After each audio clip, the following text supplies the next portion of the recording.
Bismillahirrahmanirrahim. Assalamualaikum warahmatullahi wabarakatuh. Kami dari kelompok 2. Di sini kami akan mempresentasikan hasil kerja kami mengenai sistem pengadaan. Langsung saja. Next. Baik, untuk anggota kelompok 2, di sini ada saya sendiri, Septian Alfarizi. Lalu ada Muhammad Denika. Lalu ada saya Muhammad Fitra Arya Putra. Selanjutnya ada saya Ardiat Hawari Utama. Ada saya juga Ria Resti Arianti. Selanjutnya saya Bagus Agi Ramadan. Oke, tanpa lama-lama langsung saja ke materinya.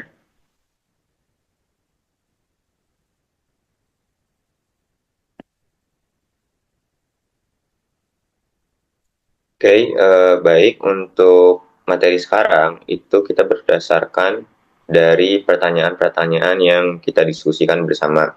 Di sini ada total 10 pertanyaan. Kita membaginya menjadi per orang itu 2 pertanyaan dan jawaban. Mungkin bisa dilanjut.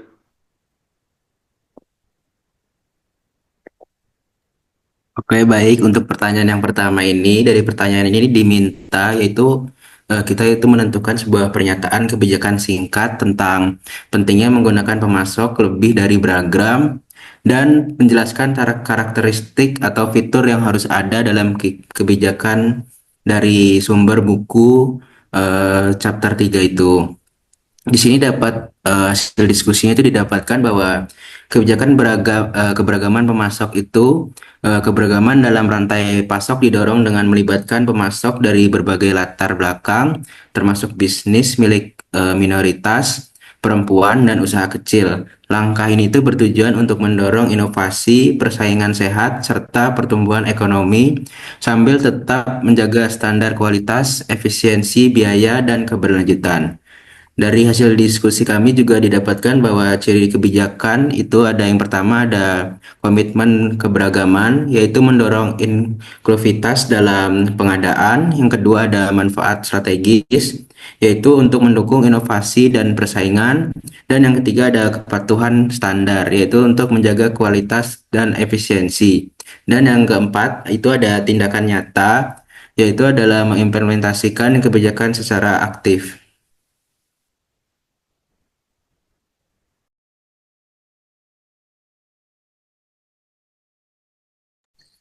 Selanjutnya ada di pertanyaan yang kedua, yaitu mengapa penting untuk menyertakan kebijakan yang menjelaskan asal-usul dan ruang lingkup wewenang pembelian.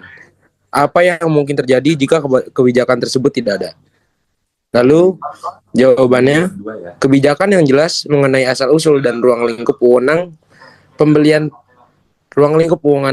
penting untuk mengatur siapa yang berhak membuat keputusan pembelian dan batasannya.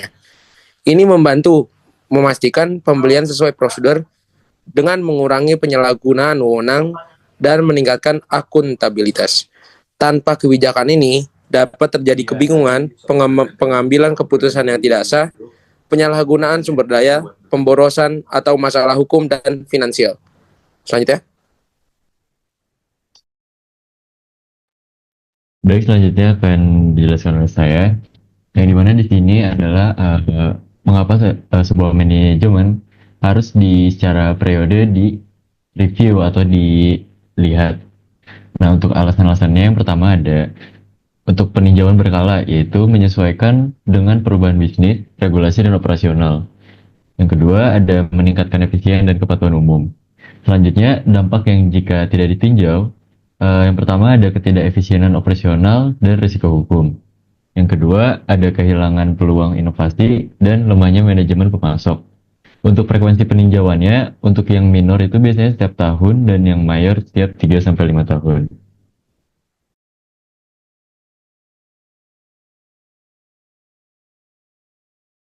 Baik, selanjutnya akan dijelaskan oleh saya. Di sini ada pertanyaan, apa sih manfaat yang terkait dengan kebijakan dan juga manual dari prosedur yang komprehensif, dan apakah ada kerugian dari manual yang terlalu komprehensif?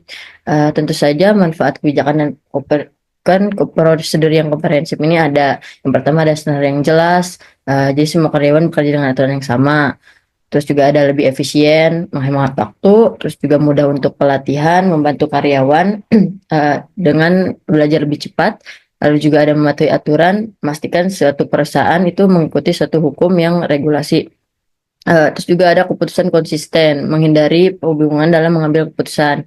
Lalu untuk kelemahannya itu yang pertama ada di sulit dipahami. Jika terlalu panjang dan rumit bisa membingungkan suatu karyawan. Terus juga kurang fleksibel karena karyawan tidak bisa menyesuaikan aturan dengan situasi tertentu. Terus juga sulit diperbarui, perubahan kebijakan jadi lebih lambat dan juga lebih rumit. Eh, Selanjutnya juga ada nomor 5 ini membahas konsep etika. Mengapa profesi pembelian sangat sensitif untuk di topik ini. Jadi yang pertama kita jelaskan dulu itu ada etika. Etika itu adalah aturan moral yang menentukan apakah suatu tindakan itu benar atau salah. Jadi dalam suatu pembelian ini etika berarti bertindak jujur dan juga adil dan juga transparan dalam bertransaksi serta menghindari korupsi atau konflik kepentingan. Mengapa pembelian sangat sensitif itu karena pengelolaan dananya itu cukup besar. Pembeli bertanggung jawab atas kontrak bernilai jutaan dolar yang membuat mereka menjadi sasaran godaan suapan ataupun gratifikasi dari pemasok. Terus juga ada interaksi dengan banyak pemasok. Karena sering berhubungan dengan berbagai vendor, ada banyak risiko dipengaruhi oleh mereka untuk memberikan perlakuan yang khusus. Terus juga ada tekanan target penjualan, pemasok bisa mencoba cara yang tidak jujur. Karena itu pembeli harus mengikuti aturan etika agar keputusan tetap adil dan juga transparan.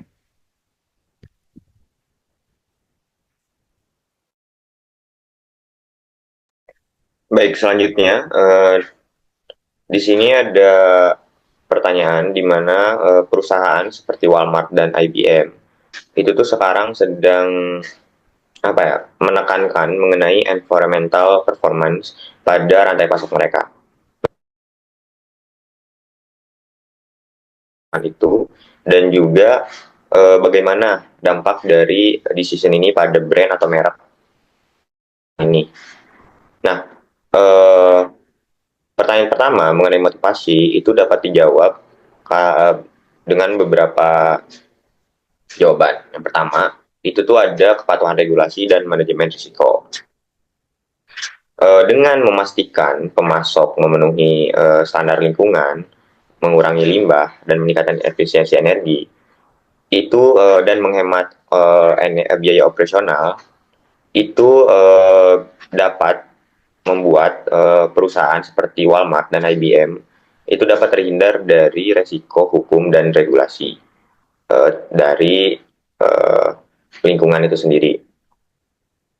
Lalu yang kedua itu ada keunggulan kompetitif dan juga preferensi konsumen. Saat ini konsumen itu semakin peduli terhadap lingkungan dan lebih memilih produk-produk dari perusahaan yang memiliki kebijakan keberlanjutan. Sehingga penerapan environmental performance pada rantai pasokan itu dapat menjadi keunggulan kompetitif perusahaan di antara perusahaan-perusahaan lain karena terkait dengan preferensi konsumen. Lalu ada juga stabilitas rantai pasokan dan juga pengurangan biaya.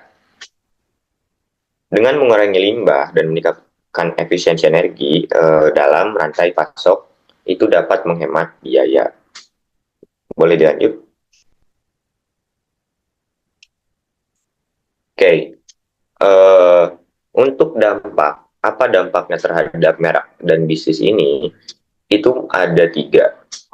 Mungkin yang pertama itu dari perspektif masyarakat, lalu perspektif investor, dan juga dari perspektif kemitraan.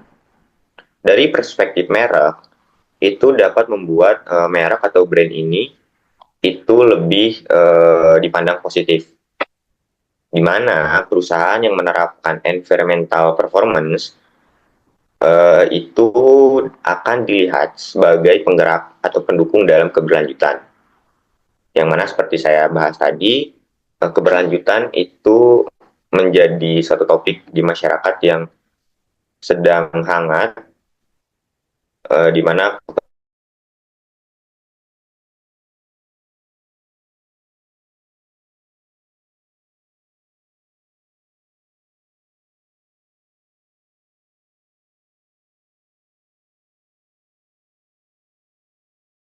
pada kepercayaan, di mana investor itu cenderung memilih perusahaan dengan latar belakang praktik lingkungan dan sosial yang kuat. Yang mana, seperti yang kita ketahui bersama, bahwa keberlanjutan ini, seperti yang tadi saya bahas, itu menjadi perbincangan utama di masyarakat, terutama penggiat lingkungan. Lalu ada hubungan yang baik dengan pemasok. Seperti yang dilakukan oleh IBM itu dia punya program untuk keberlanjutan untuk mitra-mitra mereka, sehingga ini tuh bisa menciptakan kemitraan jangka panjang dan juga efisiensi operasional, karena IBM sudah tidak perlu lagi untuk mendikte si mitra-mitranya ini untuk program keberlanjutan mereka, seperti itu. Boleh dilanjut?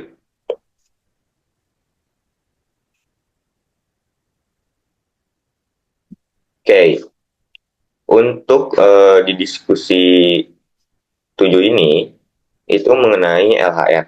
Nah, LHR ini itu adalah Labor and Human Right, di mana di pertanyaan ini tuh ada, bisa saya bilang ada sekitar 3 atau 4 pertanyaan.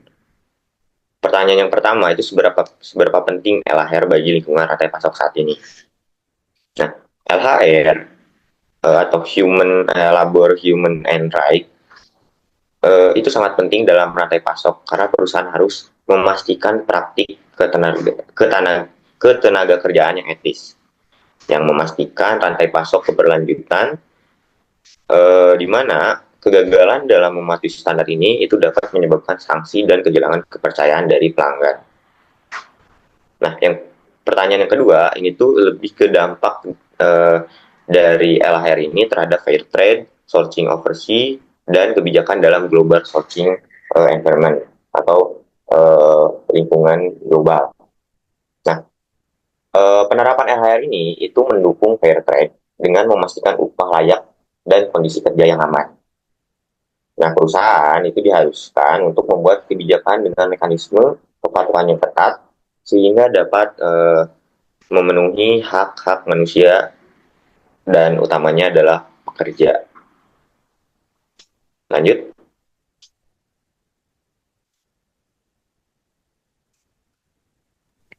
Oke, selanjutnya yang terakhir itu mengenai tantangan dalam memantau kepatuhan LHR. Pengawasan LHR itu sangat sulit karena rantai pasok yang sangat kompleks dari hulu hingga ke hilir, sehingga terdapat audit yang biasanya itu hanya sekedar formalitas tanpa perbaikan yang nyata. Nah, ini jelas merupakan tantangan besar bagi perusahaan untuk secara sistematis dan tegas dalam menindak praktik-praktik kecurangan, terutama kecurangan terhadap hak-hak pekerja. Perusahaan itu harus memiliki sistem audit independen dan regulasi yang ketat mengenai kedisiplinan dan juga hak pekerja. Lanjut.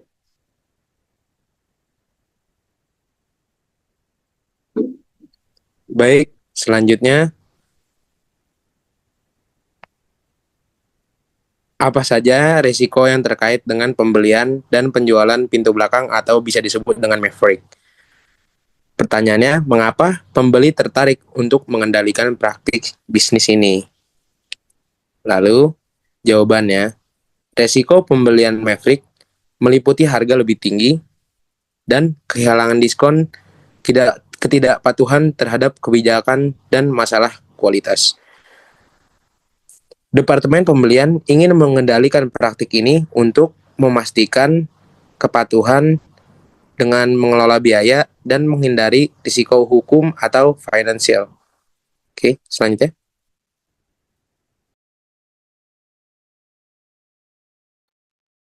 Baik, untuk nomor 9 ini, untuk pertanyaannya di sini kita disuruh untuk mengconsider atau menentukan elemen mana yang ada di develop by Caterpillar. Nah, untuk yang pertama ini ada pelanggaran etik Caterpillar dalam pembelian. Untuk pertama, ada menerima suap atau hadiah, yang dimana menerima intensif dari pemasok untuk mempengaruhi keputusan pembelian.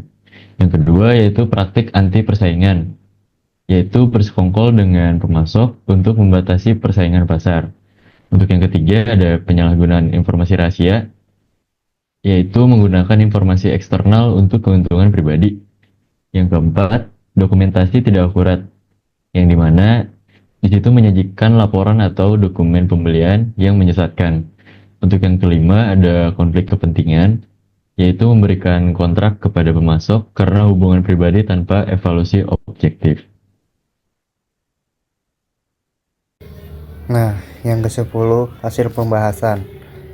Bab ini mencantumkan sejumlah produser operasional yang berbeda. Jelaskan dan bahas 3 topik tambahan yang mungkin bermanfaat dari produser tertulis. Topik tambahan yang memerlukan produser tertulis. Proses kualifikasi pemasok. Menjamin standar kualitas dan keandalan pemasok. Dokumentasi kriteria seleksi untuk transparansi. Pengolahan dokumen pembelian. Sistematis dalam penyimpanan purchase order, kontrak, dan faktur. Memudahkan audit dan kepatuhan regulasi.